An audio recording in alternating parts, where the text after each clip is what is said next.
మనకున్న జబ్బు ఏంటంటే వాని కథ ఏంది, వీని కథ ఏంది, వాడేంది, వీడేంది. మనకంత ఏంటంటే మన గురించి మనకు చింత లేదు. నీ బతుకు చూసుకో ఫస్ట్.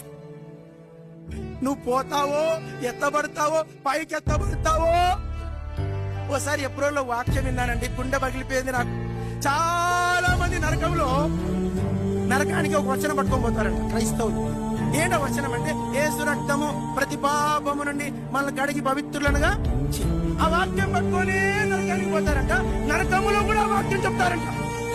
మొదటి ఒకటి నాకు నోటికి వచ్చు కదా, నేను ఎన్నిసార్లు యేసు ప్రభు రక్తాన్ని క్లెయిమ్ చేయాలా, మరెందుకు ఇడికి వచ్చాను? ప్రియుడా, ఆ వాక్యం నీకు పని చేయట్లేదేమో. సాచురేషన్ అయిపోయినావు. మెడిసిన్స్ వాడి వాడి వాడి ఏమవుతుంది? పాపం చేస్తావు ఒప్పుకుంటా, పాపం చేస్తావు ఒప్పుకుంటా, పాపం చేస్తావు ఇదే వ్యాపారం నీది. నీ పరిశుద్ధాత్మ ఇప్పుడు గద్దించాలా? నీ